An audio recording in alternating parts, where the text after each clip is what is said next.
بسم اللہ الرحمن الرحیم۔ السلام علیکم معزز ناظرین، اس ویڈیو میں یہ بتایا گیا ہے کہ عیسائی برادری جو 25 دسمبر کو کرسمس مناتے ہیں، جو کہ حضرت عیسیٰ علیہ السلام کی پیدائش کا دن مانا جاتا ہے، ان کو چاہیے کہ حضرت عیسیٰ علیہ السلام کی تعلیمات پر عمل کریں۔ حضرت عیسیٰ علیہ السلام نے ایک اللہ کی طرف دعوت دی، ان کو بھی چاہیے کہ ایک اللہ کی طرف دعوت دیں۔ حضرت عیسیٰ علیہ السلام نے فرمایا میں اللہ کا بندہ اور رسول ہوں، تو ان کو بھی اللہ کا بندہ اور رسول ماننا چاہیے۔ اس طرح حضرت عیسیٰ علیہ السلام نے فرمایا زنا سے بچیں، تو انہیں بھی چاہیے کہ وہ زنا سے بچیں۔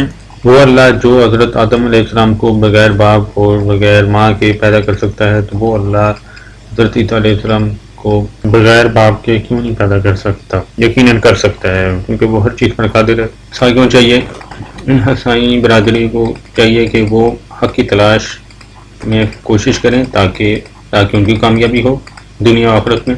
اللہ تعالی ہمیں حق پر چلنے کی توفیق عطا فرمائے، آمین۔ بسم اللہ الرحمن الرحیم، نحمدہ ونصلی علی رسولہ الکریم۔ کرسمس کے حوالے سے میں کچھ باتیں آپ کے سامنے پیش کروں گا، لیکن آج میرے مخاطبین عیسائی برادری ہے۔ شاید میری جو ابھی میں آپ کے سامنے بات کروں گا اس کے مخاطبین مسلمان نہیں ہیں۔ جو ہمارے عیسائی بھائی ہیں ان کا یہ نظریہ ہے کہ حضرت عیسیٰ علیہ السلام 25 دسمبر کو پیدا ہوئے، قطع نظر اس سے کہ یہ نظریہ درست ہے یا غلط ہے، یہ تاریخ ٹھیک ہے یا غلط ہے۔ وہ اگر ایک دن کو سیلیبریٹ کرتے ہیں اور خوشی کا دن مناتے ہیں تو یہ عیسائیوں کا مسئلہ ہے، ان کا مذہب کیا کہتا ہے وہ جانیں، ان کا مذہب جانیں، ان کا کلچر جانیں، اس سے ہمیں بحث نہیں ہے۔ اور ہمیں اس سے بھی بحث نہیں ہے کون کس مذہب کو فالو کر رہا ہے، لیکن بہرحال ایک انسان اپنے نظریات کو ایک اچھے انداز میں، ایک دعوت کے انداز میں پیش ہر ایک کے سامنے کر سکتا ہے۔ سامنے والے کی مرضی ہے اسے قبول کرے، اسے مسترد کرے۔ تو میں آپ کے سامنے اس قرآن کی وہ آیت رکھنا چاہتا ہوں جس میں قرآن مجید نے اہل کتاب کو، کیونکہ قرآن عام غیر مسلموں سے عیسائی اور یہودیوں کو الگ کر کے بیان کرتا ہے۔ جب قرآن یہود اور عیسائی کے علاوہ کسی سے خطاب کرتا ہے تو ان کو مشرکین سے تعبیر کرتا ہے، کافر سے تعبیر کرتا ہے، لیکن جب یہود و نصارہ سے قرآن خطاب کرتا ہے تو ان کو اہل کتاب، ان کو تھوڑی عزت دیتا ہے قرآن کہ وہ کتاب کو ماننے والے ہیں، تورات اور انجیل کو، بائبل کو ماننے والے لوگ ہیں، اور ان کے لیے کچھ احکام بھی قرآن نے الگ بیان کیے ہیں۔ تو قرآن کیا کہتا ہے؟ قُلْ يَا أَهْلَ الْكِتَابِ تَعَالَوْا إِلَىٰ كَلِمَةٍ سَوَاءٍ بَيْنَنَا وَبَيْنَكُمْ أَلَّا نَعْبُدَ إِلَّا اللَّهَ وَلَا نُشْرِكَ بِهِ شَيْئًا وَلَا يَتَّخِذَ بَعْضُنَا بَعْضًا أَرْبَابًا مِّن دُونِ اللَّهِ، کہ اے نبی آپ عیسائیوں سے اور یہودیوں سے کہہ دیجئے کہ اے اہل کتاب آؤ ایک ایسی بات کی طرف جو ہمارے اور تمہارے درمیان کامن ہے، مشترک ہے۔ تمہاری آسمانی کتابیں بھی وہی کہہ رہی ہیں جو قرآن کہہ رہا ہے، اور وہ کیا کہہ رہی ہیں؟ اللہ نعبد الا اللہ، کہ معبود صرف اور صرف اللہ کی ذات ہے۔ آپ کو پتہ ہے کہ معبود کی ڈیفینیشن کیا ہے، خدا اور گاڈ کی ڈیفینیشن کیا ہے؟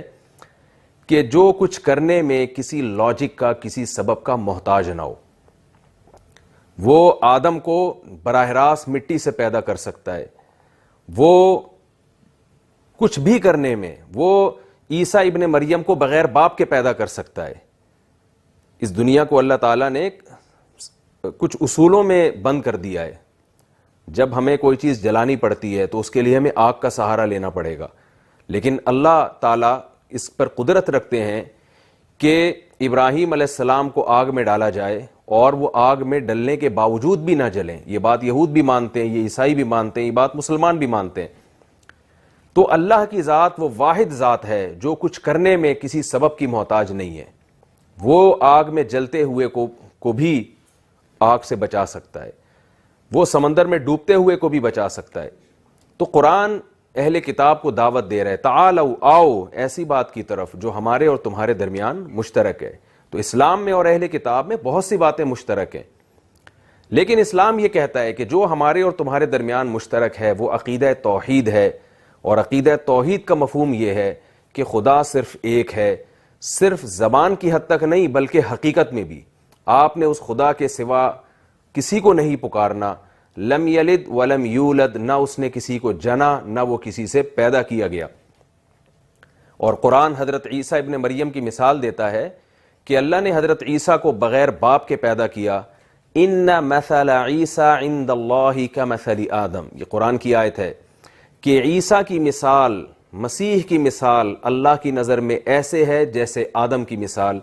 خلقہ من تراب، آدم کو اللہ نے مٹی سے پیدا کیا.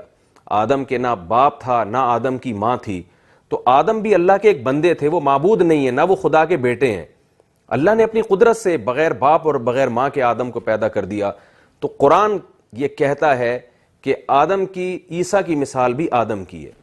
تو عیسیٰ تو پھر بھی ماں سے پیدا ہوئے ہیں، باپ نہیں تھا. تو خدا کی یہ قدرت ہے کہ جب چاہتا ہے بغیر باپ اور ماں کے پیدا کرتا ہے، اور جب چاہتا ہے بغیر باپ کے پیدا کرتا ہے. تو قرآن اس سے یہ بتانا چاہ رہا ہے کہ عیسیٰ ابن مریم بغیر باپ کے اگر پیدا ہوئے ہیں تو وہ گاڈ نہیں ہیں، وہ خدا کے بیٹے نہیں ہیں، وہ اللہ کی قدرت کا ایک اظہار ہیں.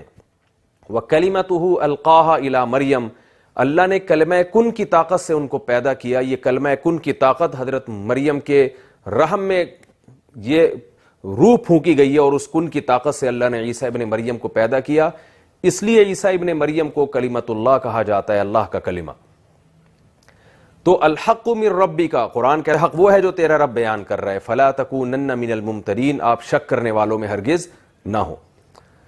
اور پھر قرآن خصوصیت کے ساتھ اہل کتاب کے بارے میں ایک خوشخبری دیتا ہے اہل اسلام کو.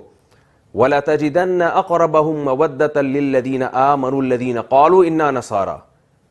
فرمایا کہ اے نبی، آپ اسلام کے سب سے قریب ترین دیکھیں گے جس مذہب کو، وہ کرسچن ہیں، وہ عیسائی لوگ ہیں، جو آپ کو اسلام کے سب سے قریب نظر آئیں گے. اور آج بھی دنیا میں سب سے زیادہ جو مذہب قبول کرنے والی قوم ہے، اسلام قبول کرنے والی قوم ہے، وہ آج بھی دنیا میں سب سے زیادہ کرسچن ہیں، سب سے زیادہ عیسائی ہیں. اور اس کی قرآن وجہ بھی بیان کرتا ہے، ذَلِكَ بِأَنَّ مِنْهُمْ قِسِّيسِينَ وَرُهْبَانًا وَأَنَّهُمْ لَا يَسْتَكْبِرُونَ. وجہ قرآن یہ بیان کرتا ہے کہ عیسائی مذہب کی تعلیمات میں رہبانیت ہے، دنیا سے بے رغبتی ہے، اور اس مذہب کی تعلیمات میں حق کو قبول کرنا ہے. اس کو اتنا زیادہ عیسائی مذہب میں فوکس کیا گیا ہے کہ جب اہل کتاب اور عیسائی کے سامنے قرآن کی آیات تلاوت کی جاتی ہیں اور وہ اس کو سمجھتے ہیں، تو قرآن کہتا ہے تَرَىٰ أَعْيُنَهُمْ تَفِيضُ مِنَ الدَّمْ، اے مخاطب تم دیکھو گے کہ ان کی آنکھیں آنسوؤں سے بہنا شروع ہو جاتی ہیں. مِمَّا عَرَفُوا مِنَ الْحَقِّ، اس لیے کہ یہ حق کو پہچان جاتے ہیں. آپ حضرت عیسیٰ علیہ السلام کی شان میں قرآن کی سورہ مریم پڑھیں، کیسے اللہ نے حضرت مریم کو اور حضرت عیسیٰ ابن مریم کو ڈیفائن کیا ہے، اور کیسے ان کی تعریفیں کی ہیں، اور کیسے ان کے معجزات کا ذکر کیا ہے، کہ حضرت عیسیٰ ابن مریم کیسے مٹی کا ایک پرندہ بنایا کرتے اور اس میں پھونک مارتے، اور وہ اللہ کے حکم سے پرندہ بن کے اڑنا شروع ہو جایا کرتا تھا. تو قرآن یہ بیان کرتا ہے کہ عیسائی اسلام کے سب سے زیادہ قریب ہے، اور عیسائی قوم من حیث القوم مسلمانوں سے سب سے کم دشمنی رکھنے والی قوم ہے. اس کی ایک وجہ بھی بیان، یعنی اس کی ایک عقلی لاجک بھی ہے، وہ یہ ہے کہ عیسائی حضرت عیسیٰ ابن مریم پر بھی ایمان رکھتے ہیں اور موسیٰ علیہ السلام پر بھی ایمان رکھتے ہیں، جبکہ یہودی حضرت عیسیٰ علیہ السلام کے منکر ہیں. تو یہ ٹھیک ہے کہ عیسائی حضرت محمد صلی اللہ علیہ وسلم کی نبوت کا انکار کرتے ہیں، لیکن ہماری رائے میں عیسائی ایک نبی کا انکار کر رہے ہیں، باقی تمام پیغمبروں کو مان رہے ہیں. اس کے مقابلے میں یہودی عیسیٰ ابن مریم کا بھی انکار کرتے ہیں، محمد صلی اللہ علیہ وسلم کا بھی انکار کرتے ہیں، تو وہ اسلام سے نسبتاً دور ہیں. اور یہود اور عیسائی کے علاوہ دنیا میں جتنے مذاہب ہیں وہ کسی بھی پیغمبر کا اقرار نہیں کرتے، تو اسلام سے اور زیادہ کنارے پر کھڑے ہوئے ہیں. تو قرآن یہ دعوت دیتا ہے کہ مجھے پڑھو، مجھے سمجھو، اور میں تمہیں حقیقی توحید کی طرف بلا رہا ہوں. تو ہم سب کو چاہیے کہ ہم حق کو پہچاننے کی کوشش کریں. میری بھی یہ ذمہ داری ہے کہ جہاں مجھے حق نظر آتا ہے میں اس کو فالو کروں. ہماری عیسائی برادری کی بھی یہ ذمہ داری ہے کہ جہاں ان کو حق نظر آتا ہے وہ اس کو فالو کریں. ہندوؤں کی بھی یہ ذمہ داری ہے کہ جہاں اس کو حق نظر آتا ہے وہ اس کو فالو کرے، کیونکہ قیامت کے دن کوئی کسی قومیت کی بیس پہ اس کی بخشش نہیں ہوگی. قیامت کے دن بخشش اس پر ہوگی، قیامت کے دن اجر اس پہ ملے گا کہ کس نے حق کو فالو کیا اور کس نے حق کے راستے کو چھوڑا. میں اللہ تعالیٰ سے دعا کرتا ہوں کہ اللہ تعالیٰ ہم سب کو حق کے راستے پر چلنے کی توفیق عطا فرمائے، اور باطل راستوں سے اللہ ہم سب کو بچنے کی توفیق عطا فرمائے. وما علینا الا البلاغ.